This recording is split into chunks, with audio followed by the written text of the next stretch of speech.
Bueno, retomando con el tema de esa desigualdad o de ese desequilibrio y digamos de las luchas de clases o de luchas imperantes a los fines de obtener derechos que muchas veces eran derechos naturales, por ejemplo, el derecho a no trabajar mayor cantidad de horas que las permitidas por la salud, o trabajar en un ámbito que sea saludable y que no sea insalubre, o tener una respuesta ante un accidente laboral.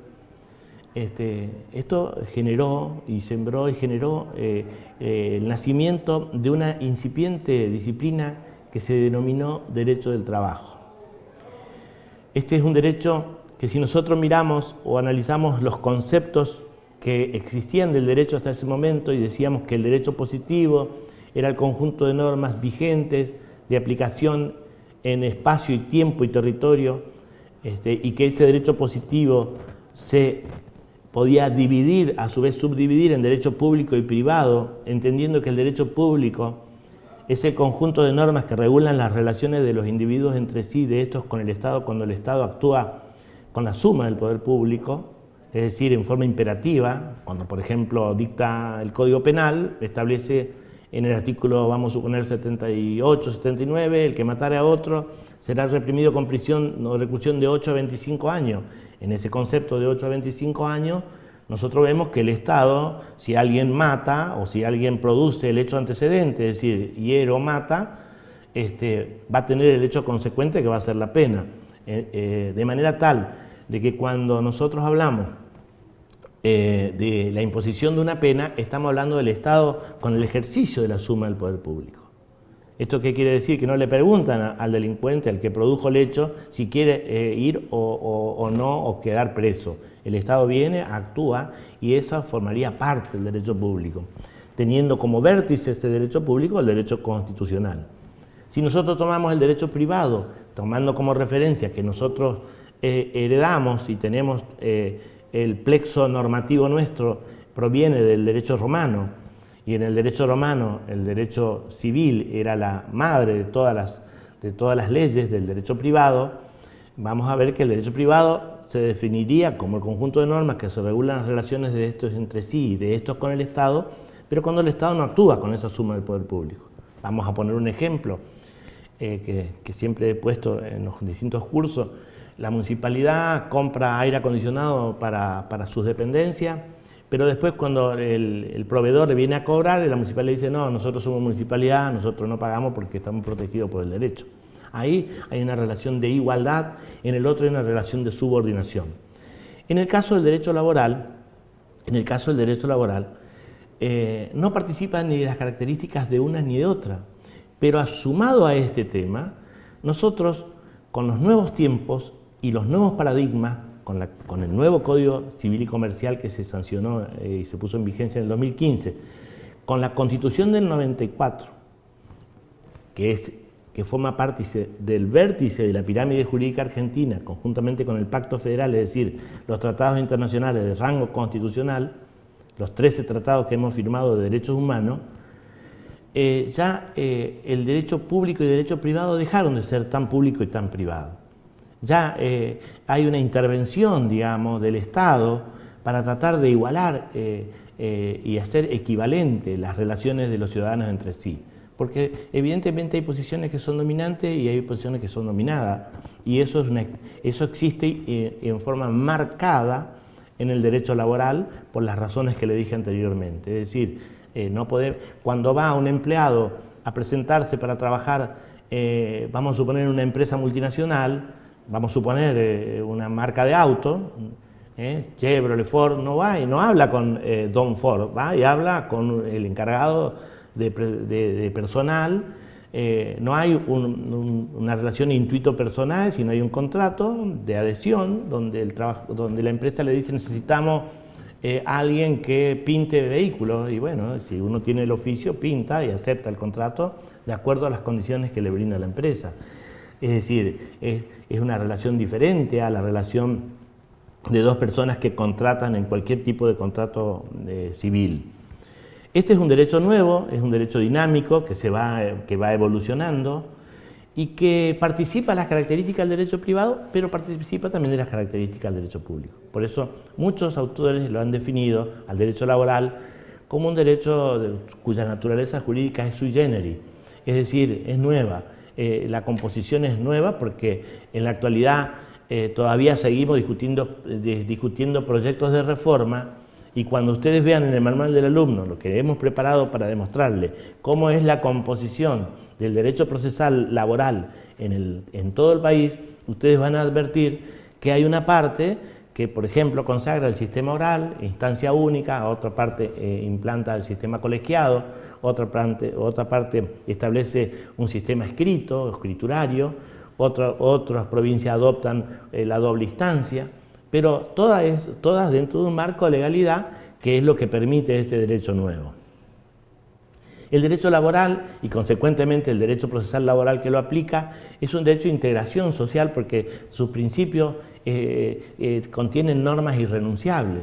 Es decir, el trabajador no puede renunciar a percibir la indemnización y que esa renuncia tenga validez. En la realidad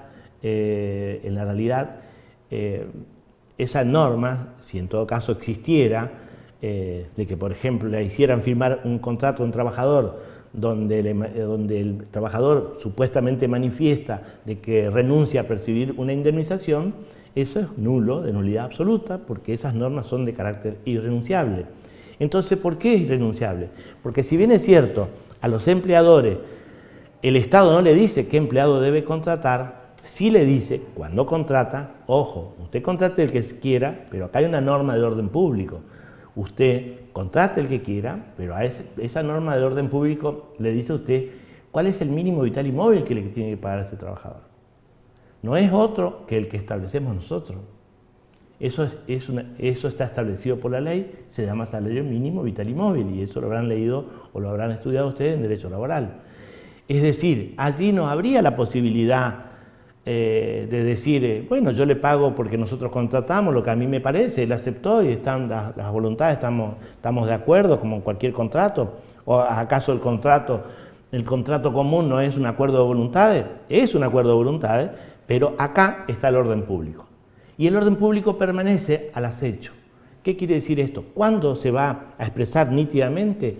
Cuando aparezca la violación de ese derecho. Es decir, un trabajador puede trabajar en negro muchísimo tiempo, sin ningún recibo, muchísimo tiempo. ¿Cuándo se va a aparecer el orden público? Cuando el trabajador reclame y demuestre que trabajó en negro, o sea, no registradamente, y en consecuencia ahí al empleador le va a caer la ley con todo el peso de la ley. ¿Por qué? Porque el orden público está impuesto son normas de conducta, de interés general, que son adaptativas a las distintas épocas, y en consecuencia hoy lo vigente es que se respete íntegramente lo establecido en esa formalidad que tiene el contrato laboral.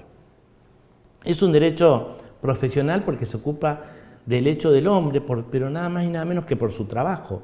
Aquí no estamos hablando de otra cosa más que de trabajo. Es tuitivo, ¿qué quiere decir? Que es protector. ¿Por qué? Porque ante un problema, si el trabajador no tiene un contrato, la ley presume, si se prueba que hay una relación laboral, se presume la existencia del contrato.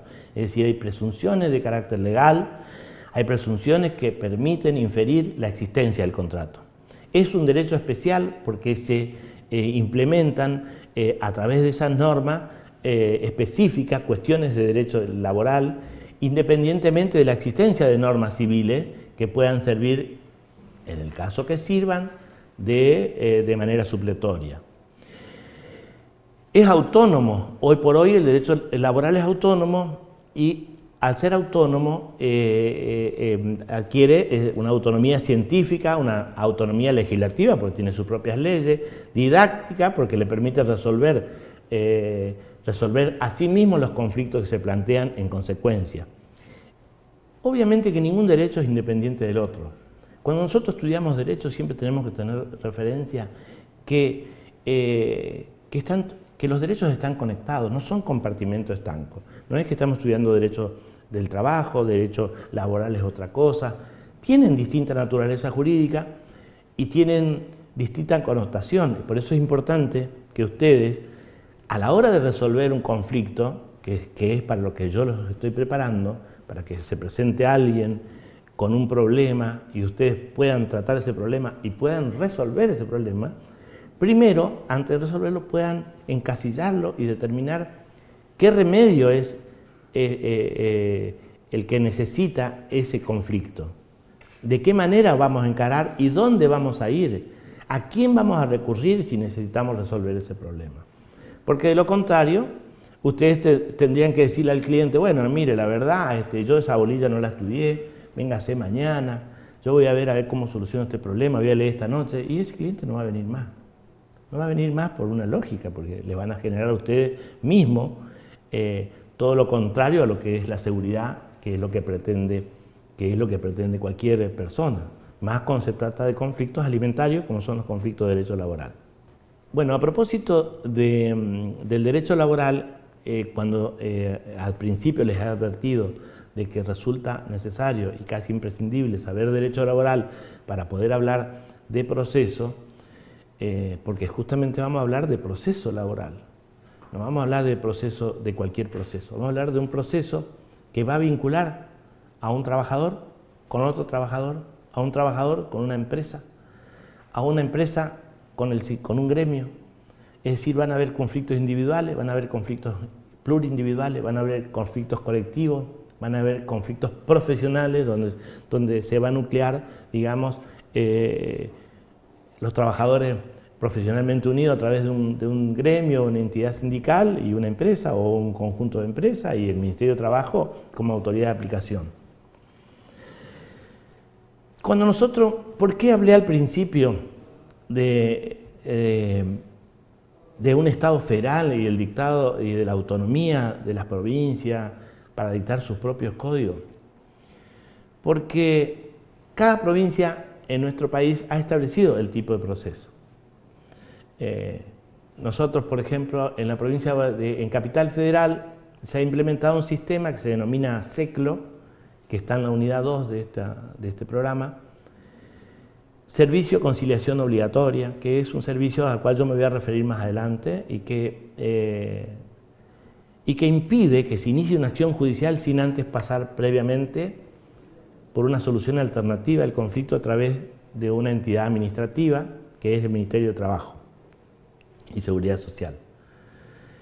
En la provincia del Chaco no existe la instancia de conciliación obligatoria, existe una instancia de conciliación voluntaria, donde el trabajador o el empleador o forma conjunta pueden ir a la delegación de la Policía de Trabajo, dependiente del área del Ministerio de Justicia y de Gobierno, la Subsecretaría de Gobierno de la provincia o la Subsecretaría de Gobierno de la provincia del Chaco, y hacer su reclamo y ahí actúa esa entidad como un amigable componedor de esos intereses. Pero cuando nosotros hablamos de proceso, derecho procesal, cuando hablamos de proceso, hablamos de una palabra genérica que significa proceder y avanzar. Por eso se habla a veces de proceso biológico, para hablar del envejecimiento de una persona, un proceso natural que comienza con el nacimiento y termina con la muerte, y un desarrollo biológico de cualquier animal o de cualquier especie es un proceso. Acá vamos a hablar de un proceso específico, que es un proceso jurídico, que tiene una iniciación también, y esa iniciación surge a partir de la existencia de un conflicto. Y ese conflicto es el que define, digamos, la naturaleza de ese conflicto, es lo que va a definir la naturaleza de la norma que vamos a utilizar.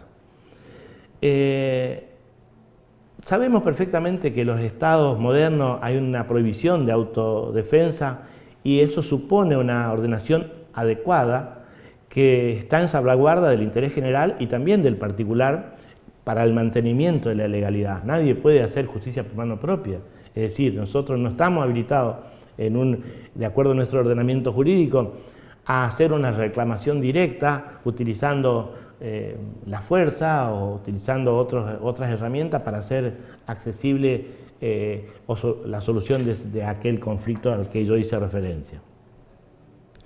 El concepto de proceso es un concepto genérico, dije yo, hice referencia a un proceso, por ejemplo, biológico, podemos hacer referencia a miles de procesos, pero acá estamos hablando de un proceso jurídico, judicial. El proceso judicial es el género y el procedimiento judicial es la especie.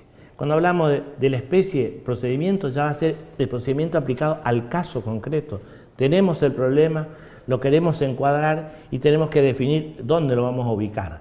Y ahí vamos a ver qué procedimiento vamos a utilizar. Si estamos radicados en la provincia de Buenos Aires, vamos a tener que, como abogado, matricularnos en Capital Federal, perdón, si estamos en Capital Federal, vamos a tener que matricularnos en Capital Federal para poder intervenir en los conflictos laborales en primer término, porque allí existe para los abogados lo que se conoce con el nombre de colegiación obligatoria.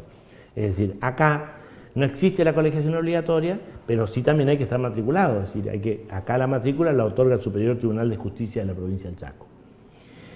Cuando nosotros hablamos de proceso, hablamos de dinamismo, y esa locución en el ámbito jurisdiccional significa tener el conflicto, hacer un planteo, hacerlo de la forma que establece la ley para lograr la intervención de alguien que resuelva ese conflicto. Ese alguien puede ser una actividad administrativa o puede ser una actividad jurisdiccional para llegar a una solución a través del dictado de un acuerdo conciliador o el dictado de una sentencia de mérito que ponga fin a ese pleito, a ese conflicto. Eso es, el proceso arranca con el reclamo y termina con la sentencia. Y termina concretamente cuando se ejecuta la sentencia. Es decir, cuando el juez no solamente resuelve el conflicto, sino que lo hace extensivo al cumplimiento de la sentencia. Porque de nada vale dictar una sentencia para tenerla de muestra, ganar el juicio, pero no ejecutarlo, no cobrarlo, no tiene sentido. Hay una gran clasificación de procesos, de procedimientos, de acuerdo a la relación jurídica procesal que se instale. Nosotros podemos hablar en consecuencia de un proceso civil, podemos hablar de un proceso penal, podemos hablar de un proceso dentro del ámbito jurídico y de un proceso laboral puede ser un proceso, como dije, administrativo, puede ser contencioso, puede ser voluntario, puede ser tutelar, puede ser individual. Es decir, eso requiere primero la existencia, ¿no es cierto?, de un órgano jurisdiccional que resuelva el conflicto, sea administrativo o judicial. Acá hablamos de órgano jurisdiccional, para hablar del proceso judicial se requiere un órgano jurisdiccional, quiere decir un tribunal, se requiere la petición de un interesado, que después vamos a ver cómo se hace esa petición, vamos a ver un acto de emplazamiento, que va a ser la notificación de esa petición, la existencia de partes con intereses controvertidos y jurídicamente válidos en ese conflicto. Es decir, todo eso nos da la idea de un proceso judicial, y ese proceso judicial, en nuestro caso, está atado a la ley de contrato de trabajo, está atado a la ley de riesgo de trabajo, está vinculado a la ley de concurso y quiebra, y está vinculado también a los procesos de crisis, por ejemplo, que se vinculan con, por ejemplo, cuando hay falta de disminución de trabajo no imputable al empleador, van ligados a ese procedimiento de crisis. La palabra, nosotros en el manual de alumno describimos qué quiere decir proceso, pero la idea es de progreso, de avanzar. Por eso el proceso comienza y no se queda estancado, sino que va avanzando. En nuestro caso no hay una actividad de oficio, es decir, del Estado promoviendo el movimiento, sino que son las partes las que deben instar a que avance el proceso.